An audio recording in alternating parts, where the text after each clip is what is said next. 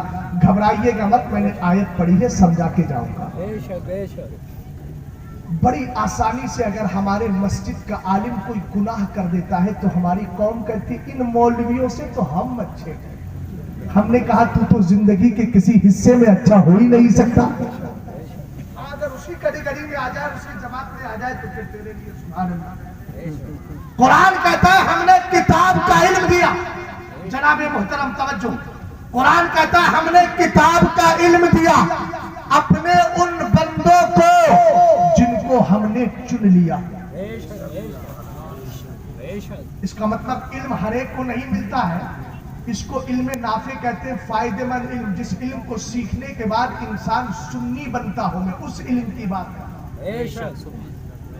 اس علم کو اللہ تعالیٰ ہر ایک کو نہیں دیتا. وہ علم اللہ فرماتا انہی کو دیتے جن کو ہم پسند کیا کرتے ہیں. بات سمجھ میں آ گئی, پسند کیا کرتے ہیں. حافظ قرآن سنی سے العقیدہ عالم دین بنا, قرآن کو سمجھ سمجھ کے پڑھ رہا ہے. مفتی شرع متین بنا, قرآن کو سمجھ سمجھ کے پڑھ رہا ہے. فقہ کی کتابوں کو, مسائل کی کتابوں کو پڑھ رہا ہے. اللہ نے اس کو علم دیا کہ نہیں, اگر علم دینے سے پہلے اللہ نے اس کو چن لیا ہے. اب قرآن کہتا ہے جن کو اللہ نے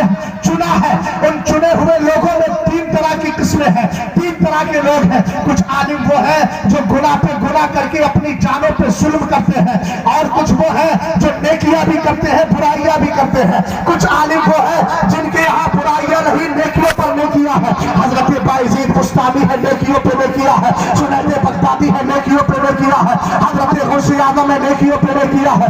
اعلیٰ حضرت ہے، نیکیوں پہ نیکیاں ہے۔ سرکار مفتی اعظم ہے، نیکیوں پہ نیکیاں ہے۔ سرکار تاج شریعت ہے جس نے زندگی دیکھی ہے، الحمدللہ نیکیوں میں زندگی گزرا کرتے تھی۔ میں ایک جملہ بول رہا ہوں، 7 سے 8 سال میں نے قریب سے اپنے مرشد کو دیکھا، مگر کبھی ایسا نہیں ہوا کہ میں نے تنہائیوں کے اندر یعنی پرسنل مجلسوں میں اپنے پیر کو کسی کی غیبت کرتے ہوئے سنا ہو، کسی کی چغلی کرتے ہوئے سنا ہو۔ ہاں یہ میں نے دیکھا ہے، اگر کوئی سنیت کے خلاف ٹھوکا ہے تاج الشریعہ کو جلال آ گیا ہے، اگر مسئلے کی خلاف ورزی کی ہے تاج الشریعہ کو جلال آ گیا ہے۔ قرآن کہتا ہے عالم 3 طرح کے ہیں، ایک وہ ہے جو گناہ پہ گناہ کر کے اپنی جانوں پہ ظلم کرتے ہیں، کچھ ہے میڈیم گلاس، اگر ادھر گناہ ہے تو گناہ ہے وائرس اور نیکی ہے اینٹی وائرس، اگر وائرس آیا تو نیکیوں کا اینٹی وائرس دے کر گناہوں کو معاف کروا لیا۔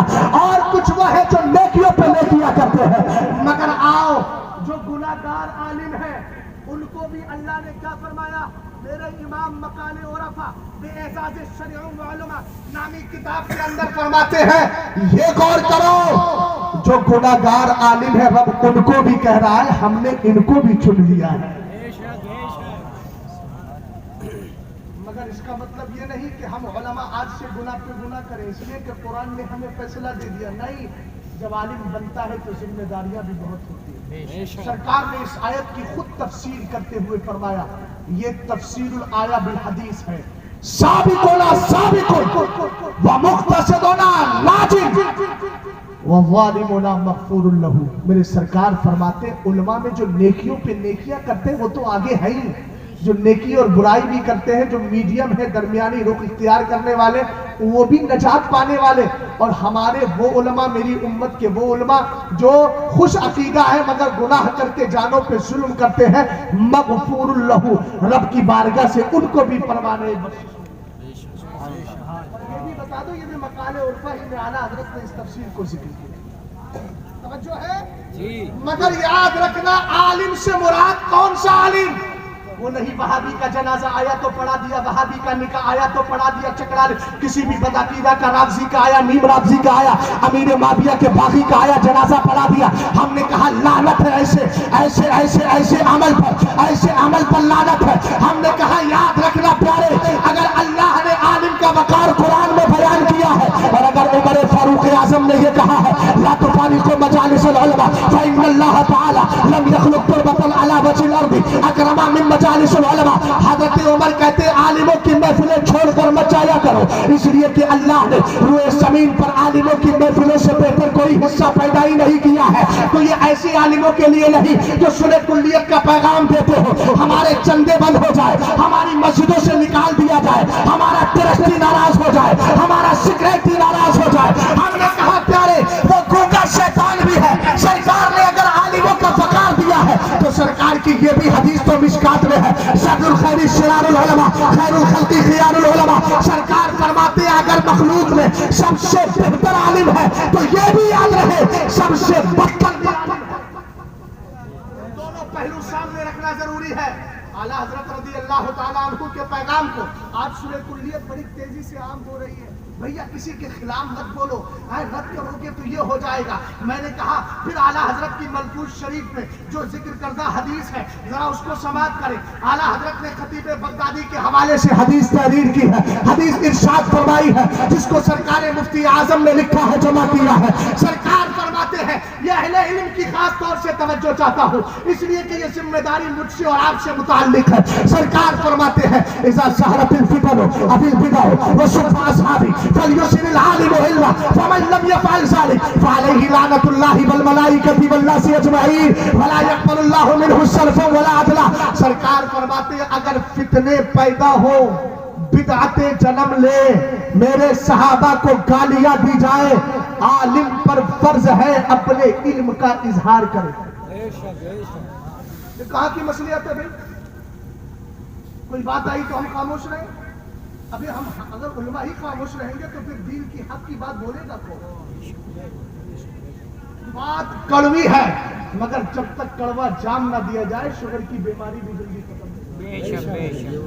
یہی اعلیٰ حضرت کا پیغام ہے، کوئی کیسا بھی کرتا رہے مگر اعلیٰ حضرت کا مسلک یہی سکھاتا ہے۔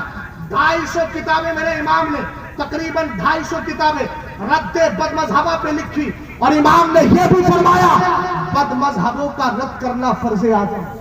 اب اگر کوئی مصلحتیں نکالتا ہے تو دیکھ لے، سرکار تاج الشریعہ کی حیات میں جب جنگل من کا مسئلہ آیا تھا، کسی نے کہا کہ پھر تو معاملہ گڑبڑ ہو سکتا ہے، ہماری مراعات کا سلسلہ منقطع نہ ہو جائے۔ تاج الشریعہ نے فرمایا ایسے مدرسوں کا بند ہونا ہی بہتر ہے جہاں سے دین کی حفاظت نہ ہوتی ہو۔ ہم نے کہا حفاظت دین کے لیے مدرسے کھولے ہیں، چندہ ہمیں قوم ہمارے پیٹ کے لیے نہیں دیتی ہے، ہمارے حفاظت کے لیے نہیں دیتی ہے، اس لیے دیتی ہے کہ مدرسوں میں عالم بناؤ تاکہ دین کے سپاہی پیدا ہو، مسلک اعلیٰ حضرت کی حفاظت کرے۔ آج صاحب سجادہ تشریف فرما ہے، حضرت کی موجودگی میں یہ عرض کر رہا ہوں، صاحب سجادہ ہندوستان کا سفر کرتے ہیں، الحمدللہ مصر کی سرزمین پر زیور علم سے آراستہ ہو کر کے آئے ہیں۔